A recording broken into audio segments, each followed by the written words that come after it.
Hello, ladies and gentlemen. It's Maclintok back with you again to show off some Magic 2014 Duels of the Planeswalkers. I am about to start up a sealed play multiplayer match with my good friend SaveAndQuit. As you can see up here on the screen, we're going to do a sealed match. I'm going to use my black and white deck. This will be the tiebreaker of our little series today. We've each won a game, and each one of us is going to try to prove to the other who truly reigns supreme. So without further delay, let's get this show on the road.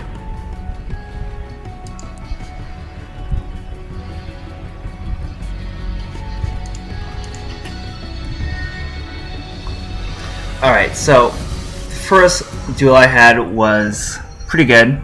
I got the win. The second one, not so much. Total mana screw. And I'm not going to tempt fate this time. I'll just keep this hand. It looks solid enough. I don't have a first turn play, which is more typical of this deck, but I've got a solid turn 2 play in my White Knight here. And my Sentinel Sliver is not too bad himself. I'm probably not going to put him out right away. I may just put him out, Sentinel Sliver, and then enchant him on the next turn with this guy. And then I'll put out the White Knight, and then he's got two very high threat targets to worry about. So why don't I do that? And I pretty much locked in my choice already by laying down my swamp. So I'm going to play the Sentinel Sliver. Don't go too crazy out of the gate. I know he has a couple shocks in his deck, so putting out that White Knight too early might actually encourage my opponent here to unleash the shock.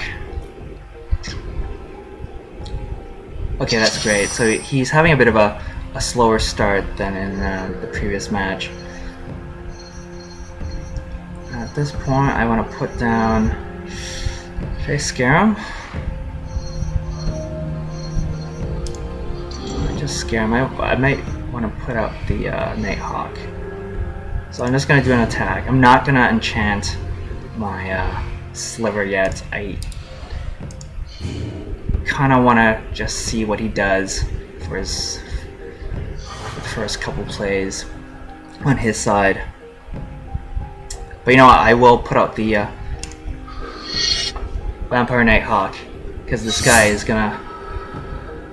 There's nothing quite as intimidating as something that flies, has Death Touch, and has Lifelink, and has a pretty good body. Oh gosh, yeah.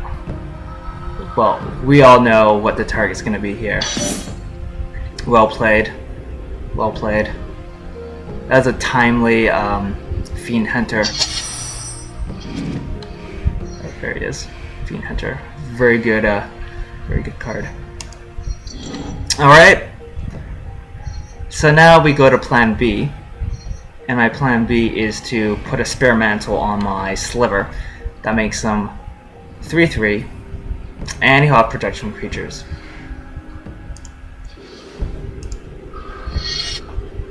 And he'll be able to stay behind and block, because my Sliver has Vigilance. So now we're playing Magic. If you could see the state of the game that we had before this, it was... I had a Tormented Soul on the board and one Swamp, and that was my match. It wasn't the best thing to play, nor the best thing to watch. And I think I'm good. I'll keep my pacifism in my hand. I know for a fact SaveAndQuit has got plenty of good candidates in his deck for pacifism. Oh, you son of a gun.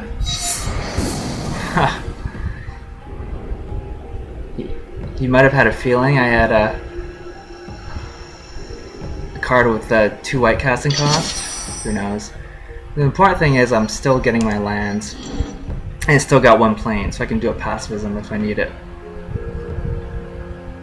Now, if he would just get ballsy, well, he's not going to get ballsy because of my sliver. But I have to say this Assassinate card has been doing a lot of good work for me in the handful of games I played online so far. Okay, let's just go on for another attack. He can't stop me. And I'm just steadily chipping away at his life total here. And I'm still not too worried about what he has for me. If he destroys my my remaining planes, then we'll have a problem. But I'm just waiting for him to put out a nice big creature now. He's got 5 mana. There we go. There's his Sarah Angel. And I'll be ready for him with my pacifism. That Sarah Angel is getting locked down right quick. Okay. This guy is good. I'm glad I put 2 of these guys in my deck. So, you know, I don't need to pacifism the Sarah Angel in order to get my sliver through. But for next turn, I need to safeguard my life total. And, you know, demoralize him a little bit.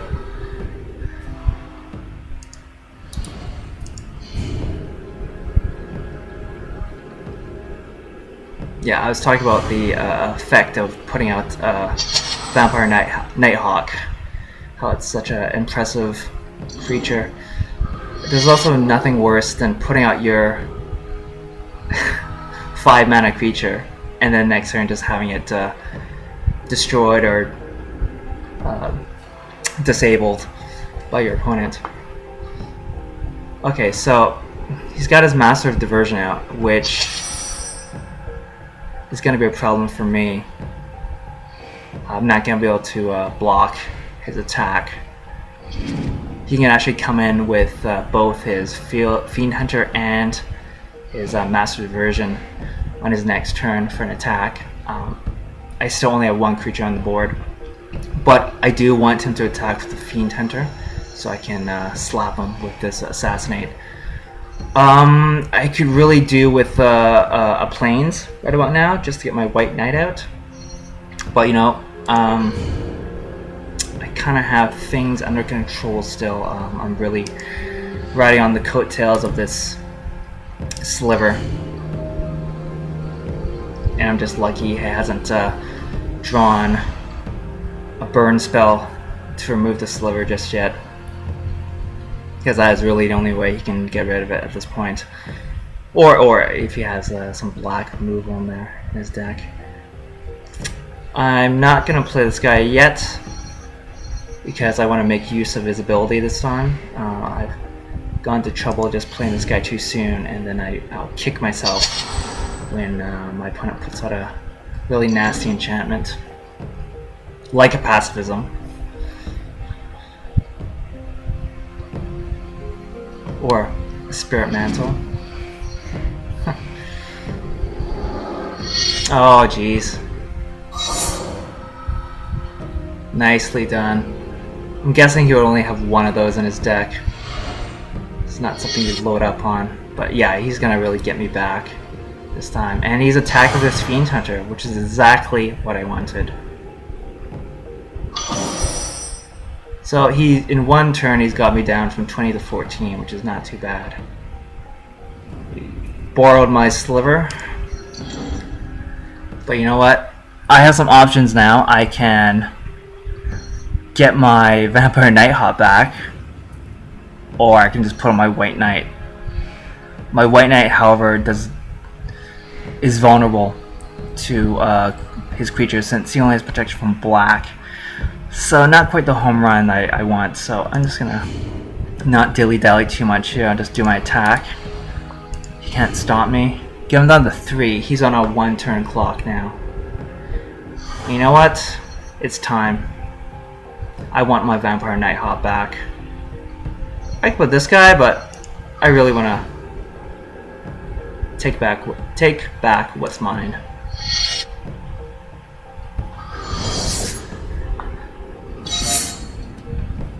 And you know what? Why don't I just like rub it in? Just kind of show him what I got in store for him. This is his last turn to turn things around.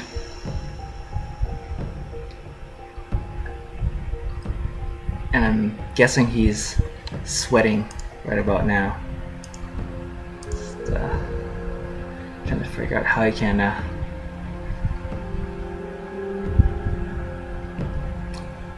put a halt to my momentum. No, I think I'm in a pretty good spot though. He can attack. He can only disable one of my blockers, so. And he'll get, yeah, he'll lose his Master Diversion, so of course he's not attacking. And yeah, oh, he's about ready to.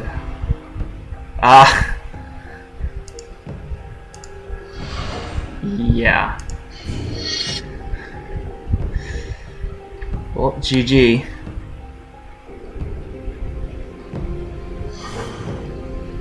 Okay, well that worked out. Looks like my friend here got mana screwed himself, so that be magic. That'd be magic for you. Well, thank you very much for watching this episode of my Magic 2014 Duels of the Planeswalkers series. I plan to do one more episode where I showcase sealed play deck construction, and I want to show off the auto build feature that they have. That's something I overlooked in the previous episodes.